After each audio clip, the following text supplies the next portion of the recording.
Hello बच्चों, आप लोग कैसे हैं? उम्मीद करते हैं बहुत अच्छे होंगे। तो चलिए आज आपको आगे मैं बताने जा रहा हूं और उम्मीद करते हैं आप लोग लास्ट क्लास वाला जितना भी होमवर्क दिया था आप लोग पूरा कर लिए होइएगा।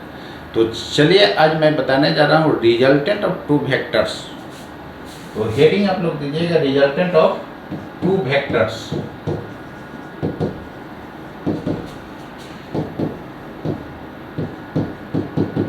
देखिए, दो वेक्टर का रिजल्टेंट, कोई भी दो वेक्टर होगा उसका रिजल्टेंट कैसे फाइंड कीजिएगा उसी को आज मैं बताने जा रहा हूँ। जैसे मान करके चलिए कि यही एक वेक्टर है, ये ए वेक्टर है और ये क्या है, बी वेक्टर है।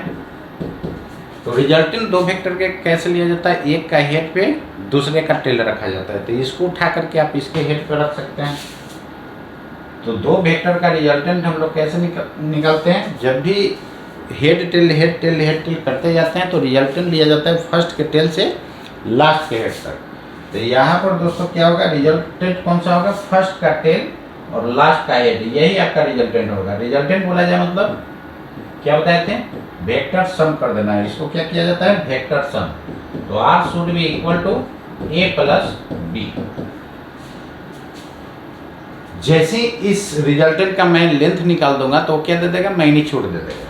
क्लियर है ना, ये लेंथ उसका निकाल देंगे तो क्या दे देगा, मैग्नीट्यूड निकल जाएगा। तो इसका लेंथ फाइंड करने के लिए आप क्या करते हैं, सबसे पहले इसको डॉटेड लाइन से आप आगे बढ़ाते हैं और राइट एंगल ट्रायंगल फॉर्म करते हैं ना। तो यहां से ध्यान दीजिएगा, एंगल बिटवीन वेक्टर क्या है, थीटा है। तो इस राइट एंगल ट्रायंगल में ये लंबाई कितना है, बी है, तो ये हो जाएगा बी cos थीटा, क्योंकि ये एंगल थीटा है तो ये भी एंगल कॉरस्पॉन्डेंस एंगल क्या होगा, थीटा होगा। एंगल के सामने वाला क्या होता है, बताए थे कि साइन लगा देना, तो ये बी साइन थीटा हो जाएगा। अब यहाँ पर ध्यान दीजिए, इधर ये लंबाई कितना है, ए है, और मैग्नीट्यूड का मतलब मैंने क्या बताया था, ज्योमेट्रिकल लेंथ ना। तो इस एरो को यदि हटा देते हैं तो ये क्या दे देगा, इसका लेंथ दे देगा। ये टोटल लेंथ हो जाएगा A plus B cos theta.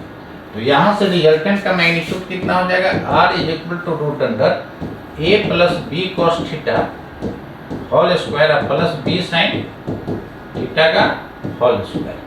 अब इसको फाइनली जब निकालिएगा तो आ जाएगा root under A square plus B square plus 2ab cos theta. ये आपका रिजल्टेंट का फॉर्मूला हो जाएगा। ये होगा मैग्नीट्यूड। डायरेक्शन की बात किया जाए तो डायरेक्शन का मतलब आपको मैंने बताया था कि सीधे रेफरेंस लाइन से जितना एंगल बनाता है दैट इज कॉल्ड डायरेक्शन। तो डायरेक्शन क्या हो जाएगा, ये एंगल मान लेते हैं कि अल्फा है, तो यही आपका क्या हो जाएगा, डायरेक्शन हो जाएगा। Alpha is the direction of resultant. What is the value of alpha, direction of R. तो आर का डायरेक्शन दोस्तों निकालने के लिए क्या कीजिएगा, जब भी डायरेक्शन फाइंड करना होता है तो मैंने क्या बताया था, एंगल फाइंड कर लेना है। क्या फाइंड करना है, एंगल। तो यहां से tan alpha should be equal to perpendicular हो गया b sin थीटा, एंगल के सामने वाला परपेंडिकुलर था, divided by a plus b cos theta. तो alpha should be equal to tan inverse b sin theta divided by a plus b cos theta. यही आपका क्या हो गया, डायरेक्शन हो गया। किसके साथ, with A vector. A vector के साथ ये क्या हो गया, डायरेक्शन हो गया। क्लियर है ना। चलिए नेक्स्ट देखिए, जब भी आपका इस तरह का हो क्या लिखिएगा, if R vector is equal to A vector plus B vector. यदि ए प्लस बी रहेगा तब हम लोग रिजल्टेंट वाला ये फॉर्मूला लगाएंगे, R is equal to root under A square plus B square plus 2ab cos theta. ये आपका रिजल्टेंट हो जाएगा। लेकिन यदि ऐसा हो तो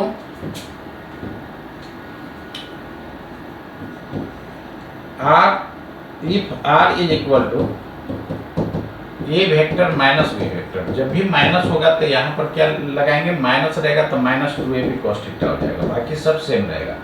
जैसे ए प्लस बी के होल स्क्वायर में आप लोग जानते हैं प्लस 2ab होता है, ए माइनस बी के होल स्क्वायर में क्या होता है, माइनस 2ab होता है। A square plus B square minus 2ab cos theta, ये रहा। अब यहाँ पर ध्यान दीजिए, इधर मैक्सिमम मिनिमम कितना होगा वैल्यू उसका, maximum and minimum value.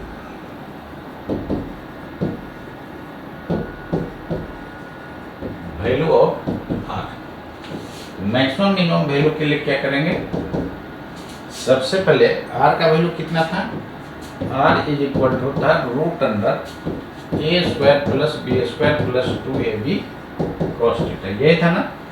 Are maximum कब होगा, मिनिमम कब होगा, आर मैक्सिमम तभी होगा जब cos थीटा का वैल्यू क्या होगा, मैक्सिमम होगा। तो R will be maximum if cos theta plus 1, तो आर मैक्स हो जाएगा आपका root under A plus B का होल स्क्वायर। क्यों होगा, क्योंकि देखिए ना ये 1 हो जाएगा तो ए प्लस बी का होल स्क्वायर बाहर आएगा तो ए प्लस बी। इसको आप ऐसे भी लिख सकते हैं, मॉड देने पर एरो क्या हो जाता है, रिमूव होता है, तो इसको आप ऐसे भी लिख सकते हैं। क्लियर है ना, ऐसे लिखिए या ऐसे लिखिए, यानी ए प्लस बी, ये कब फॉर्मूला होता है, जब आर इज इक्वल टू क्या होता है, ए प्लस बी होता है। तो देखिए ना यहाँ पर मॉड दीजिएगा, ये मैक्सिमम तो ये भी मैक्सिमम, तो ए प्लस बी का मैक्सिमम वैल्यू कितना हो जाएगा, ए प्लस बी, या इसी को ए वेक्टर का मॉडुलस प्लस क्या लिखिएगा, बी वेक्टर का मॉडुलस। क्लियर है ना। अब यहाँ पर मिनिमम वैल्यू कितना होगा, R will be minimum if cos theta कितना होगा, -1। जब cos थीटा -1 होगा तो R is equal to root under A square plus B square minus 2ab होगा कि नहीं बताइए। अब यहाँ से बाहर आएगा तो a माइनस बी का होल स्क्वायर, बाहर आएगा तो a माइनस बी। देखिए मैग्नीट्यूड मैंने बताया था कि वेक्टर का मैग्नीट्यूड कभी नेगेटिव नहीं होता है, तो r का मैग्नीट्यूड यहाँ पर नेगेटिव नहीं होगा, इसलिए मॉड में दिया हूँ। हो सकता है यदि ये बड़ा हो ये छोटा हो तो क्या हो जाएगा, निगेटिव हो जाएगा। तो r का मैग्नीट्यूड निगेटिव, वेक्टर का मैग्नीट्यूड निगेटिव नहीं होता, इसलिए मॉड लगा दिया जाए। इसको आप चाहिए तो ऐसे लिख सकते हैं, मॉड देने पर एरो हट जाएगा, नहीं तो अंदर वाला एक बाहर से मॉड देना होगा। इसको आप ऐसे भी लिख सकते हैं, इसका मतलब होता है मोर माइनस लेस, इसको हम लोग बोलते हैं साइन ऑफ डिफरेंस। क्या बोला जाता है, साइन ऑफ डिफरेंस बोला जाता है दोस्तों। क्या बोला जाता है, साइन ऑफ डिफरेंस, यानी मोर माइनस लेस। क्लियर है। चलिए तो उम्मीद करते हैं यहाँ तक आपको समझ में आ गया होगा। तो मिनिमम वैल्यू के लिए cos थीटा -1 होना चाहिए। तो cos थीटा -1 तभी होगा जब थीटा कितना होगा, 180 डिग्री, यानी अपोजिट डायरेक्शन में क्या हो जाएगा, मिनिमम हो जाएगा। यहाँ पर ध्यान दीजिए, इधर cos थीटा 1 हुआ था, इसका मतलब थीटा का वैल्यू कितना हो जाएगा, theta should be equal to 0 degree, यानी सेम डायरेक्शन होगा। तो सेम डायरेक्शन में मैक्सिमम केस आता है और अपोजिट डायरेक्शन में मिनिमम केस आता है। कैसे से देखिए, आपके हाथ पकड़ के 10 न्यूटन इधर से 5 न्यूटन इधर से, किधर जाइएगा, नेट इधर होगा, कितना 5 न्यूटन। तो मोर माइनस क्या किया, लेस किया। लेकिन जब दोनों सेम डायरेक्शन में लेगा, जैसे मेरे हाथ पकड़ के 10 न्यूटन इधर से कोई पुल कर रहा है, कान पकड़ के 5 न्यूटन, टोटल कितना हो जाएगा, 15 न्यूटन। तो मैक्सिमम केस उस केस में दे देगा, यानी सेम डायरेक्शन में क्या देगा, मैक्सिमम, अपोजिट डायरेक्शन में क्या देगा, मिनिमम देगा। क्लियर है यहाँ तक। तो यहां से हम लोग क्या देख रहे हैं कि a माइनस बी वेक्टर, इसका मैक्सिमम वैल्यू देखिएगा, सॉरी मिनिमम वैल्यू देखिएगा तो कितना हो जाएगा। ये था r का वैल्यू मैक्सिमम, तो इसका मिनिमम वैल्यू कितना हो जाएगा, a माइनस बी का मॉडुलस। क्लियर है। तो यहां से क्या देखें कि a का a प्लस बी का मैक्सिमम वैल्यू देखिए चाहे तो a प्लस बी का मैक्सिमम हो या a माइनस बी का मैक्सिमम हो, माइनस लगाने पर वेक्टर का डायरेक्शन अपोजिट होता है, इसके मैक्सिमम मिनिमम वैल्यू पर कोई फर्क नहीं पड़ेगा, इसको याद रखना। क्लियर है? इसी को आप चाहिए तो ऐसे भी लिख सकते हैं, a का मॉडुलस प्लस b का मॉडुलस। क्लियर है? मिनिमम वैल्यू चाहे तो इसका देखिए या a माइनस बी का मॉडुलस, इसका भी मिनिमम वैल्यू क्या होता है? सेम होता है। ऐसा कीजिए या a माइनस बी का मॉडुलस या a sine of difference b। Clear है? तो इतना बात आप लोग दोस्तों याद रखिएगा। अब यहाँ पर ध्यान दीजिए, इधर दो वेक्टर के बीच का एंगल कहाँ से कहाँ लाइक करता है।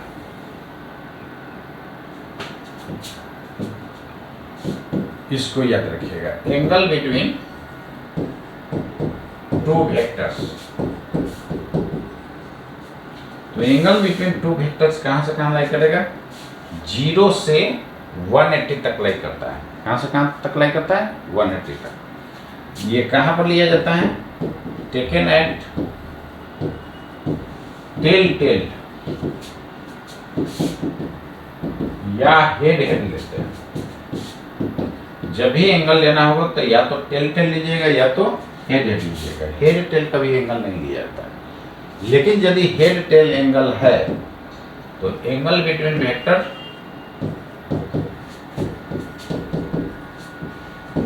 हो जाएगा 180 डिग्री में से हेड टेल एंगल को घटा दीजिएगा। हेड टेल एंगल को क्या कर देना है? घटा देना है। कब?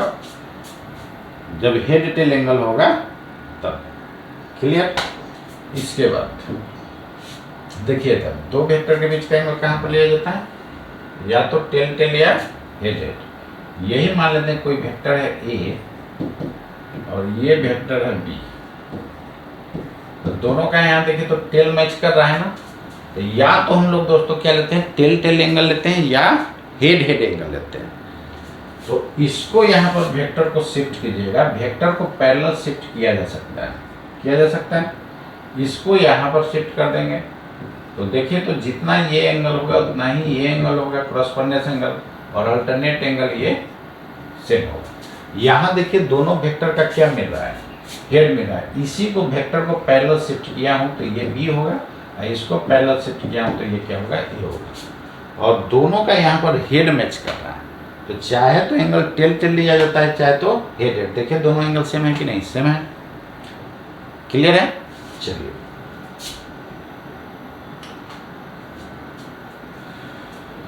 इसके बाद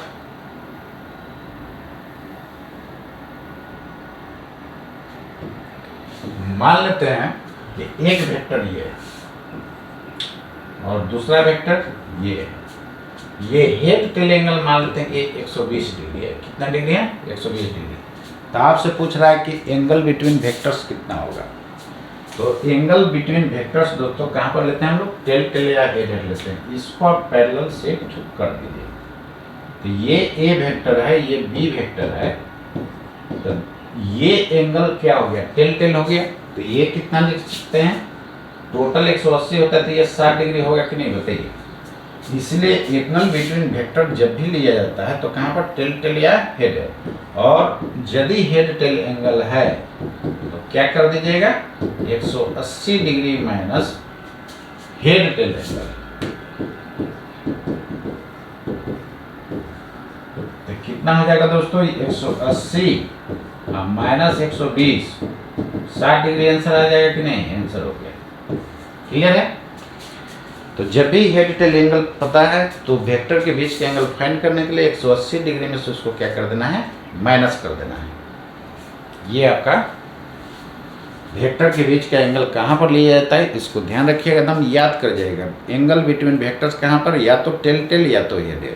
जब भी हेड टेल एंगल होता है तो 180 डिग्री में से उसको घटा दीजिए, वही आपका क्या हो जाएगा? वेक्टर के बीच का एंगल हो जाएगा। क्लियर है? चलिए अब यहाँ पर ध्यान दीजिए, इधर एक ये पॉइंट माइंड में रखिएगा। आर का वैल्यू कितना था? Root under A square plus B square plus 2ab cos theta, यही था ना।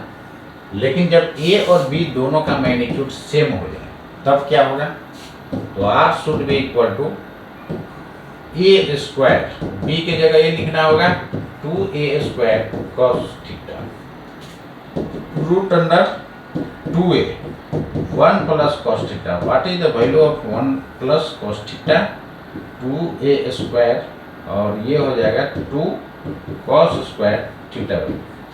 क्लियर है? ये बाहर आएगा तो कितना हो जाएगा, r should be equal to, this implies that r should be equal to 2a cos theta by, ये रहा आपका रिजल्ट। इसको याद रखिएगा। तो जब भी दोनों का मैग्नीट्यूड सेम होगा तो क्या लिखिएगा, 2a cos theta by 2।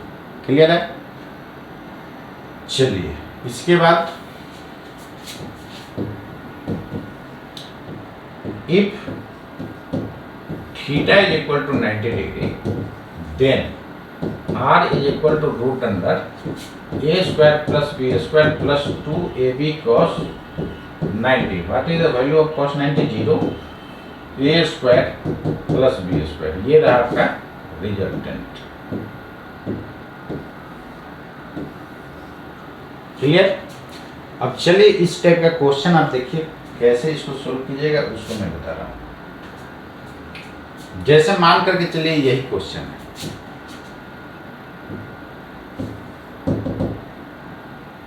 If a plus b plus c is equal to 0, 0 vector होता है, इस पर एरो आप दे भी सकते हैं, नहीं भी दे सकते हैं, एंड a का modulus is equal to b का modulus is equal to c का मॉडुलस, ये तीनों आपस में बराबर है। देन फाइंड, इस टाइप का नीट में क्वेश्चन पूछा जाता है और जेईई मेंस में क्वेश्चन पूछा जाता है, इसको रेडी कर लीजिएगा। Then find angle between a vector and b vector. b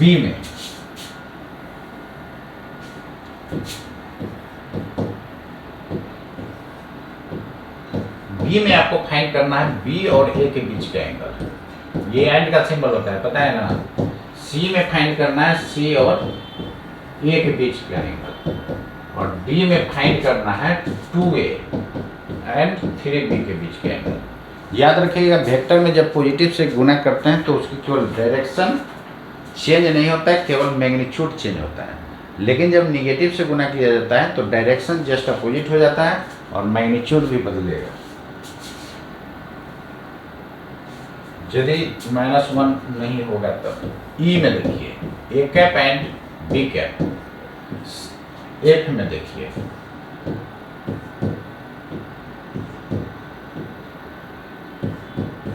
F में आपको निकालना है 2a cap and 3b cap. Clear है? चलिए इतना आपको फाइंड करना है। एक और देख लीजिए, जी में -100 एक ए वेक्टर एंड 20b वेक्टर। एक और देख लीजिए, H 10a cap -10a cap and -20b cap, इसके बीच का एंगल फाइंड करना है। चलिए देखते हैं 1 बाई 1, ध्यान से देखिएगा। कहता है कि इफ a plus b vector, a vector plus b vector plus c vector is equal to 0 and a is equal to b is equal to c। Magnitude है ये, देखिए ना इधर, यहाँ पर आपको a plus b plus c कितना दिया है, 0 दिया है। a plus b plus c कितना दिया है, 0। अब यहाँ पर देखिए, a वेक्टर का मैग्नीट्यूड और b वेक्टर का मैग्नीट्यूड और c वेक्टर का मैग्नीट्यूड, इसको यार ऐसे नहीं लिख सकते हैं, a बराबर b बराबर c। क्लियर है? तो यहाँ से आप क्या फाइंड कर सकते हैं, this implies that c is equal to, जिसके बीच का एंगल फाइंड करना होगा उसको इक्वल के एक साइड रख लेना है। किधर रखना है, इक्वल के एक साइड। अब देखिए ये रिजल्टेंट का काम कर रहा है, रिजल्टेंट का मतलब बीच में देखिए सम है ना, मैंने बताया था कि रिजल्टेंट का मतलब वेक्टर सम माइंड में रखना। अब जैसे ही इसको मॉडुलस दे दीजिएगा तो क्या हो जाएगा, माइनस ए प्लस बी इसका मॉड, निगेटिव वाला पॉजिटिव हो जाता है, तो इसको सी इज इक्वल टू लिख सकते हैं ना ए वेक्टर प्लस बी वेक्टर का मॉडुलस। तो देखिए तो रिजल्टेंट का मतलब सम। अब यहाँ पर देखिए रिजल्टेंट का फॉर्मूला लगा दीजिए, तो कितना हो जाएगा, सी इधर रूट, तो रूट को हटाने के लिए स्क्वायर कर दिए, A square plus B square plus 2ab cos theta plus 2ab cos theta. और तीनों दोस्तों ये बराबर रहते हैं, चाहे तो सबको ए में कर दीजिए, चाहे बी में कर दीजिए, चाहे सी में कर दीजिए। तो चलिए सी में इसको ए बराबर सी लिखा हुआ है plus C square plus 2c square cos theta. तो यहाँ से सी स्क्वायर और सी स्क्वायर क्या हो गया, कैंसिल आउट हो गया। तो सी स्क्वायर कॉमन कीजिएगा तो 1 plus 2 cos theta is equal to 0। C को उधर भेजिएगा तो 0 में चला जाएगा, तो कितना हो जाएगा, 1 plus 2 cos theta is equal to 0। तो2 cos theta is equal to -1, तो cos theta is equal to -1/2। तो यहाँ से किसका वैल्यू ये है, थीटा का वैल्यू 120 डिग्री, cos 120 होता है -1/2, यानी angle between A and B कितना हो जाएगा, 120 डिग्री।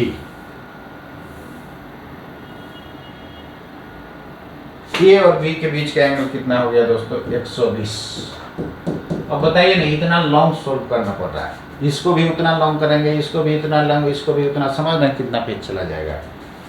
तो इससे आपको IIT और नीट होगा नहीं होगा, रैंक पीछे चला जाएगा। इसलिए कैसे शॉर्ट में बनाना है उसको देखना है कि कैसे ट्रिकली हम लोग शॉर्ट में बनाते हैं, बहुत आसानी से ये बन जाएगा। चलिए देखिए,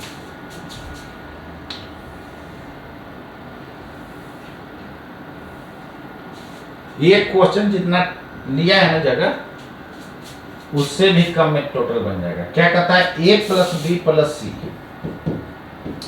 ए प्लस बी प्लस सी क्या है, 0। आप खुद समझिए, वेक्टर को जोड़ते कैसे हैं, एक का हेड पे दूसरे का टेल,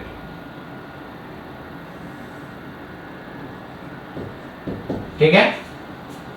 और सी को भी जोड़ना है तो इसके हेड पर सी रखना होगा, और यदि सी यहां तक रहेगा तो रिजल्टेंट हो जाएगा फर्स्ट के टेल से लास्ट के हेड तक। तो रिजल्टेंट का मैग्नीट्यूड कुछ होगा ना, तो यहाँ पर कहता है कि नहीं, रिजल्टेंट क्या होना चाहिए, 0 होना चाहिए। तो 0 होने के लिए निश्चित रूप से इसके हेड पर जो रखिएगा, ये फर्स्ट के टेल पर क्या कर जाएगा, कोइंसाइड कर जाएगा। तो ये ए वेक्टर था, ये बी वेक्टर, ये सी वेक्टर। अब देखिए रिजल्टेंट का मतलब सम कर देना है, तीनों को जोड़ रहे हैं तो रिजल्टेंट क्या रहा है, 0। फर्स्ट का टेल और लास्ट का हेड यदि कोइंसाइड कर जाता है दोस्तों, तो रिजल्टेंट क्या हो जाता है, 0 हो जाता है। अब क्वेश्चन में कह दिया कि ये तीनों इक्वल है, मैं नहीं कह रहा क्वेश्चन में। मैग्नीट्यूड का मतलब क्या, ज्योमेट्रिकल लेंथ, ए बराबर बी बराबर सी दे दिया है। तो निश्चित रूप से ये एंगल कितना हो गया, 60 डिग्री। ये एंगल कितना हो गया, 60 डिग्री। ये एंगल कितना हो गया, 60 डिग्री।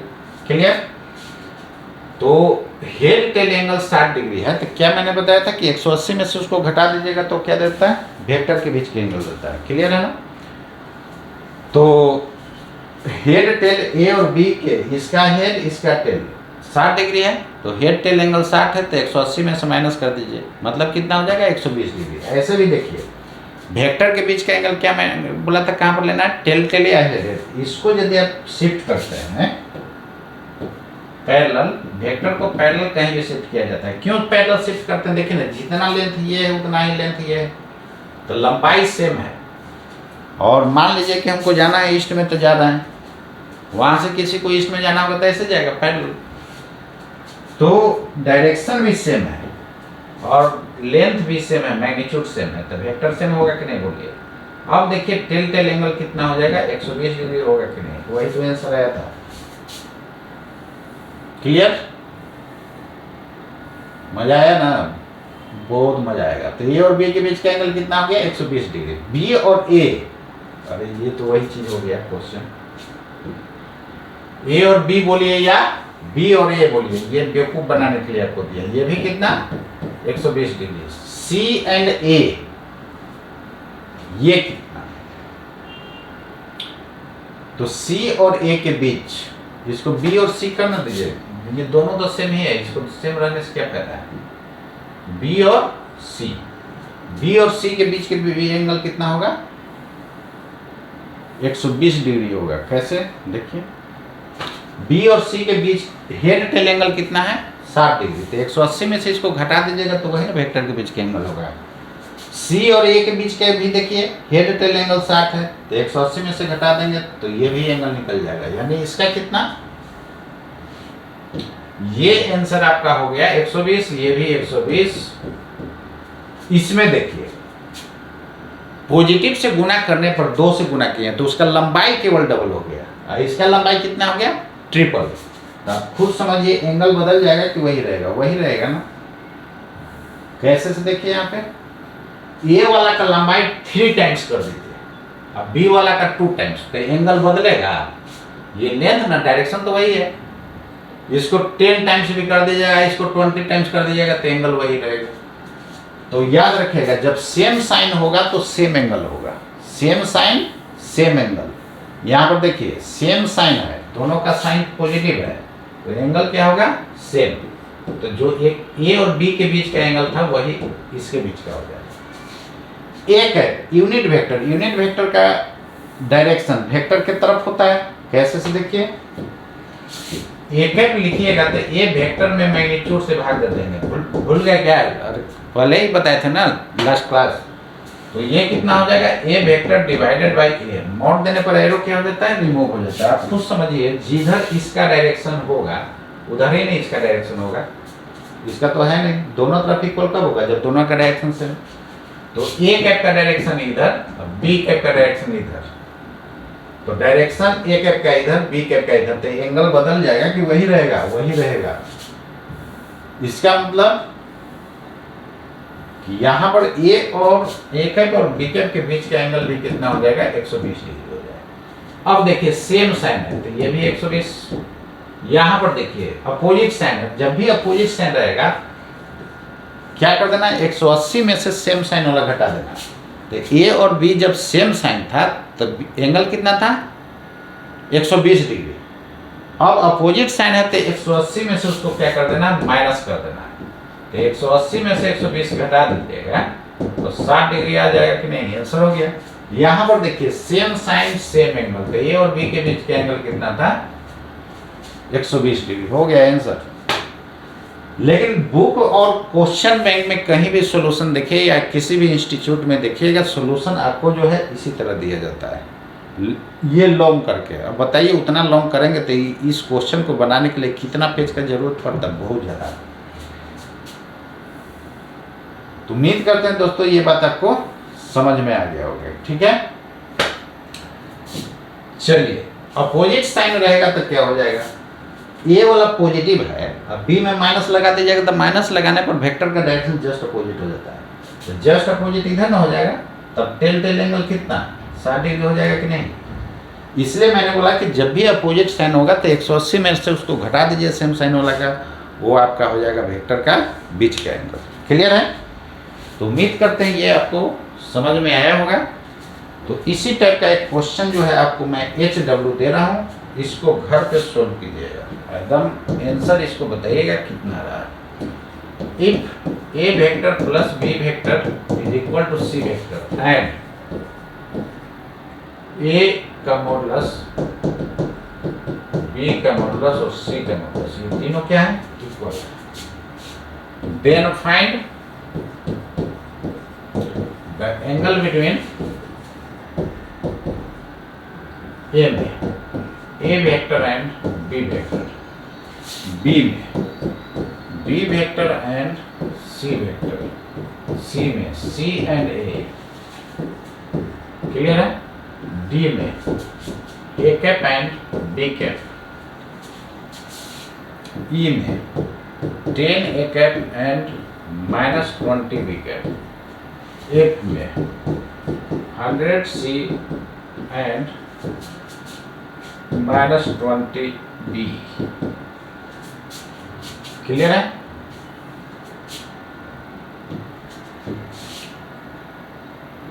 जी में 20b cap and -30c cap, इसको फाइंड कीजिएगा। बहुत आसान है, इसको आप नोट कर लीजिए और बना करके आंसर कमेंट में कीजिएगा।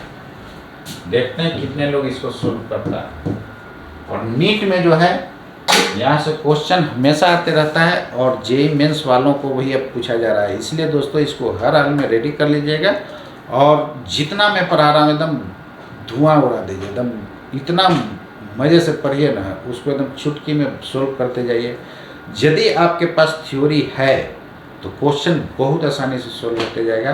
तो जितना मैं बोल रहा हूँ उतना कीजिए और हर हाल में आप नीट और आईआईटी को क्रैक कीजिए और उसके बाद आपका लाइफ बन जाएगा। तो आज के लिए इतना ही दोस्तों, मिलते हैं नेक्स्ट क्लास। जय हिंद, जय भारत।